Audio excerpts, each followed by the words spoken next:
Hello, partners. As I mentioned in this week's letter, one of the most fun episodes in our series was about a woman who became a hero to millions in the kitchen.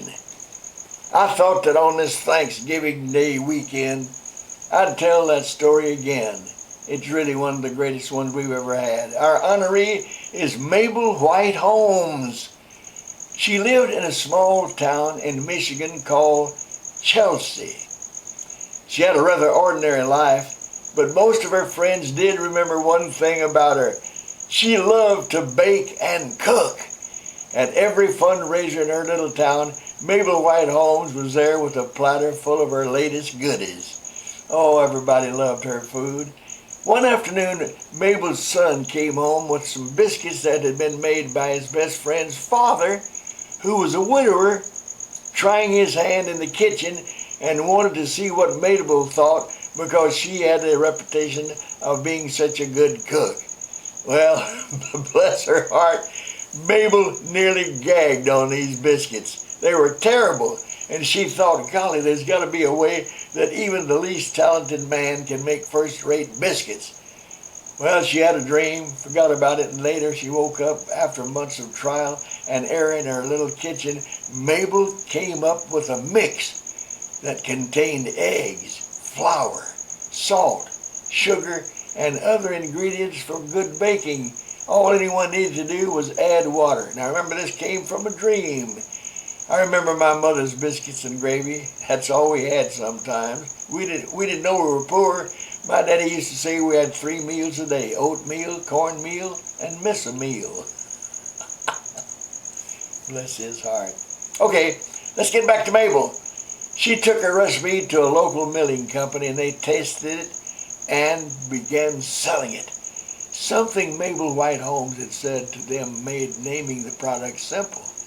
Mabel said that her new product would let just about anyone whip up a batch of perfect biscuits in a jiffy. Yes, partners, Jiffy Mix was the brainchild of that little woman from Chelsea, Illinois. Mabel suggested that her Jiffy Mix be put out in small packages. She knew that in the depths of the Depression, most people could only buy small amounts of anything. And she said, well, if they want some more, they can go buy another box. When they can afford it, that is. Well, during World War II, Jiffy Mixes were sent to mess halls all around the world in 55-gallon drums. How about that? Today, Jiffy has nearly 20 different mixes and products. You can see those little blue Jiffy boxes in all 50 states and in more than 30 foreign countries. And now get this, partners, Jiffy cranks out more than 1.6 million boxes every day. Golly. Muffins make up the bulk of the company's sales, with corn muffin mix far and away the best seller. Jiffy's still a family-owned business. Mabel ran the country for decades. Then she died in 1997. Today, Mabel's grandson runs Jiffy. He's a former Indianapolis race car driver named Howdy Holmes. Yes, his first name is Howdy.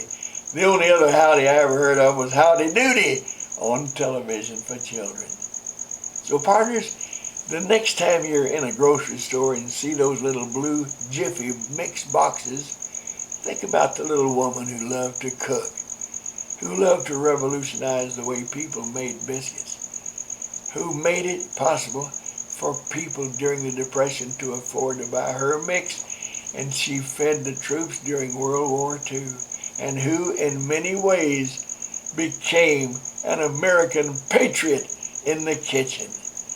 Mabel White Holmes. Hey, I just thought just now, Jiffy sounds a little bit like Jimmy, doesn't it? Well, all of this is making me hungry. I'll see you next week. And until then, you know the drill. Find that big red X up there at the right and click it, and you'll be magically turned right back here to our report page. Dinkster, thank you for writing these for me. I love it. Love doing them every week. I love you guys. Go get 'em, Tigers!